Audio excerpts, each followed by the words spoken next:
राज्यसभेचे सदस्य संजयजी गायकवाड. अध्यक्ष महोदय, सन्माननीय राज्यपालांच्या अभिभाषणाच्या चर्चेवर मी या ठिकाणी बोलण्याकरता उभा आहे. आपल्या सरकारने कमी वेळामध्ये या महाराष्ट्राच्या जनतेला इतकं काही भरभरून दिलं आणि त्याचा परिणाम पाहिला की महाराष्ट्राच्या इतिहासामध्ये कधी नाही एवढं प्रचंड असं माइंडेड या महाराष्ट्राच्या जनतेने आपल्या सरकारला या ठिकाणी दिलं. अनेक मोठमोठ्या योजना ज्या कधी 20-20, 25-25 वर्षापासून ज्या बंद पडलेल्या होत्या, खास करून नदीजोड प्रकल्प जो आज जवळपास 98,000 कोटी रुपयाचा वैनगंगा, नळगंगा आणि पैनगंगा या प्रस्तावाला शासनाने या ठिकाणी मान्यता दिली आणि त्यामुळे भविष्यामध्ये आमचा 111 गावाचा मोताळा तालुका जो गेल्या 50 वर्षापासून अवर्षणग्रस्त आहे, ज्याच्यामध्ये 5,000 महिलांच्या कपाळाचं कुंकू आत्महत्येच्या रूपाने पुसल्या गेलेलं आहे, त्या तालुक्याला आता एक आशेचा किरण जागृत झालाय की भविष्यामध्ये हा संपूर्ण तालुका जलमय झाल्यानंतर कुठल्याही महिलेचं कुंकू त्या ठिकाणी आत्महत्येच्या रूपाने पुसल्या जाणार नाही.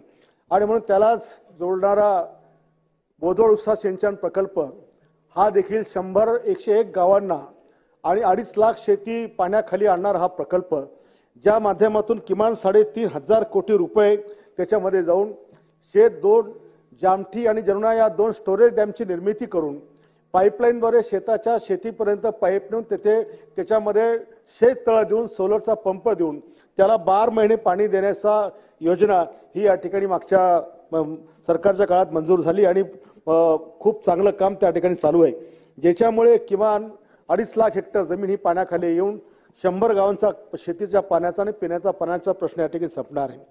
अध्यक्ष महोदय, शिक्षणाच्या बाबतीमध्ये अनेक सन्माननीय सदस्यांनी चर्चा केली आणि मागच्या काळात मी पण केलं की ग्रामीण आणि शहरामध्ये शिक्षणाची जी तफावत त्या ठिकाणी आपल्याला पाहायला मिळते की ग्रामीण भागातला शिक्षणाचा दर्जा, त्या शाळांची दयनीय अवस्था, त्या शिक्षकांचं शिकवण्याची कार्यपद्धती आणि शहरामध्ये सुरू असलेलं CBSE पॅटर्न, या सगळ्यांच्या गोष्टीमध्ये जर आपण लक्ष दिलं तर त्या ठिकाणी एक पिढी ही शिक्षणापासून कोसत दूर जाताना दिसते आणि एक पिढी ही चांगल्या दर्जाचं शिक्षण घेऊन मोठी होण्याच्या दिशेने मार्गक्रमण करताना आपल्याला पाहायला मिळते. आणि यामुळे एक ग्रामीण भागातली किंवा शहरातला जो स्लम आहे, ज्या लोकांना हे एज्युकेशन मिळत नाही, ही सगळी पिढी बर्बाद होण्याच्या मार्गावर आपल्याला पाहायला मिळते.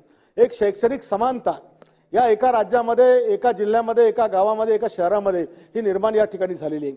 आणि म्हणून त्या गोरगरीब मुलांना किंवा त्या शेतकऱ्यांच्या किंवा शेतमजुरांच्या किंवा झोपडपट्टीतल्या मुलांना जर आपल्याला इतर लोकांच्या मुलांच्या शिक्षणाच्या तुलनेमध्ये बरोबरीने आणायचं असेल तर आपल्याला ग्रामीण भागामध्ये सुद्धा किंवा शहरातल्या स्लममध्ये हे CBSEचं पॅटर्न शासनाच्या वतीने फ्री ऑफ कास्ट शिकवण्याची तयारी आपल्याला त्या ठिकाणी करावं लागणार. तेव्हाच कुठे हा शैक्षणिक समानतेचा विषय त्या ठिकाणी दूर होईल. आणि ही जर असंच जर कायम राहिलं तर या शैक्षणिक असमानतेमधनं हा ग्रामीण आणि स्लम मधला हा भाग शिकू शकणार नाही, पर्यायाने त्यांना नोकऱ्या मिळणार नाही, नोकऱ्या मिळाल्या नाही तर ती पिढी आर्थिकदृष्ट्या त्या ठिकाणी अतिशय मागास त्या ठिकाणी होणार आहे. आणि म्हणून या गोष्टीकडे देखील लक्ष देण्याची आवश्यकता अध्यक्ष महोदय या निमित्ताने मी आपल्या समोर सांगत आहे. त्याचबरोबरीनं औद्योगिक क्षेत्रामध्ये आमचा जिल्हा हा खूप मागासलेला आहे. उद्योगाची आवश्यकता आहे, तरुणांच्या हाताला काम नाही, पोरं त्या ठिकाणी बेकार आहेत. पुणे, मुंबई, गुजरात या ठिकाणी त्यांना हातातल्या कामासाठी त्या ठिकाणी जावं लागतं.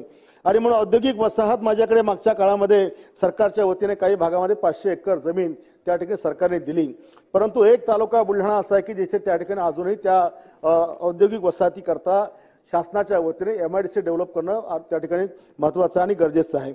आणि त्या माध्यमातून मुलांच्या तरुणांच्या हाताला रोजगार हा त्या ठिकाणी मिळाला पाहिजे. मागच्या सरकारच्या काळामध्ये महाराष्ट्रातलं एकमेव माझं बुलढाणा शहर असं आहे की ज्या शहरामध्ये सरकारने जवळपास 28 स्मारकं मंजूर करून त्या ठिकाणी दिली.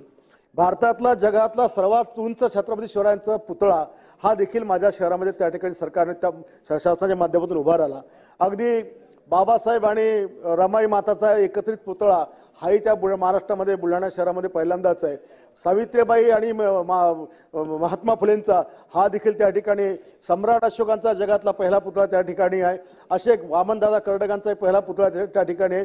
अहिल्यादेवींचा देखील पूर्णाकृती पुतळा त्या ठिकाणी. हे सगळं शासनाने त्या ठिकाणी दिलं, म्हणून शासनाचे मनापासून त्या ठिकाणी आभार त्या ठिकाणी मानेल. BSc ॲग्री कॉलेज दिलं, मेडिकल कॉलेज देखील दिलं, मॉडेल डिग्री कॉलेज सुद्धा त्या ठिकाणी शासनाने देऊन मोठा दिलासा त्या मागासवर्गीय आमच्या जिल्ह्यात त्या ठिकाणी देण्याचा प्रयत्न या ठिकाणी केला. आणि म्हणून भविष्यामध्ये जर आम्हाला मुंबईला यायचं असेल तर आम्हाला भुसावळला जावं लागते, आणि दिल्लीला जायचं असेल तर मलकापूर जावं लागते, आणि दिल्लीला जायचं असेल तर भुसावळ जावं लागते. आणि म्हणून दक्षिण भारत आणि उत्तर भारत या दोन प्रांतांना जोडणारा रेल्वे मार्ग जर बाराणपूर, मलकापूर, चिखलीपर्यंत जर केला तर केवळ 125 किलोमीटरच्या पटरी त्या ठिकाणी जर टाकल्या गेली तर डायरेक्ट आम्हाला बुलढाण्यावरून मुंबई आणि बुलढाणावरून आम्ही दिल्ली त्या ठिकाणी जाऊ शकतो. म्हणजे दोन्ही प्रांताला जोडणारा मार्ग त्या ठिकाणी निर्माण होऊ शकतो. आणि पर्यटनाच्या बाबतीत सुद्धा पलडक पर्यटनाखाली जवळपास 25 कोटी रुपयाचा निधी सरकारने दिला, ज्या ठिकाणी 100 year before India water park, भूलभुलैया, गार्डन, बोटिंग, त्याचबरोबर पलडक डॅम देखील खाली जवळपास 25 कोटी देऊन त्या ठिकाणी सुद्धा ह्या सुविधा अगदी रोपवे पासून ही सगळी शासनाने त्या ठिकाणी मंजूर केलं, त्याबद्दल मी सरकारचे आभार मानेन.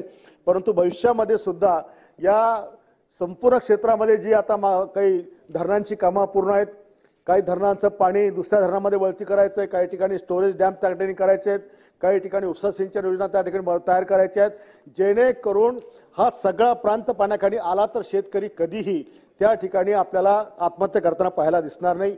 आपण सौरचे पार्क त्या ठिकाणी मोठ्या प्रमाणात सुरू केलेले आहेत, जेणेकरून भविष्यामध्ये कधीच शेतकऱ्यांना विजेच्या मागणीची किंवा विजेचे जे काही डीपीचे प्रॉब्लेम त्यांचे तयार होतात, सौरच्या माध्यमातून त्याला सकाळी 6 ते संध्याकाळी तास लाईन मिळणार आहे. त्या संदर्भात देखील मी शासनाचे आभार मानेन. परंतु सगळ्याच्या सर्व डिप्या ज्या 63च्या आहे या 100च्या वाढून अनेक ठिकाणी ट्रान्सफॉर्मर बदलण्याची देखील आवश्यकता आहे. आणि कापूस आणि सोयाबीन हे शेतकऱ्यांचं प्रमुख पीक विदर्भातलं आहे, त्या संदर्भात सुद्धा शासनाने जास्तीत जास्त भाव या शेतकऱ्यांना देऊन त्याच्या मालाला देऊन त्यांचं कायमचं 18 विश्व दारिद्र्य या ठिकाणी दूर करावं, अशा प्रकारची देखील मागणी या माध्यमातून मी करणार आहे. आणि महाराष्ट्र हा आपल्या सरकारच्या माध्यमातून देवेंद्रजी, एकनाथजी शिंदे साहेब, अजितदादा आणि सन्मानित सर्व मंत्रीगण यांच्या सगळ्यांच्या नेतृत्वामध्ये हा महाराष्ट्र 100% देशामध्ये प्रगतीपथावर जाईल हा विश्वास व्यक्त करतो आणि थांबतो. धन्यवाद.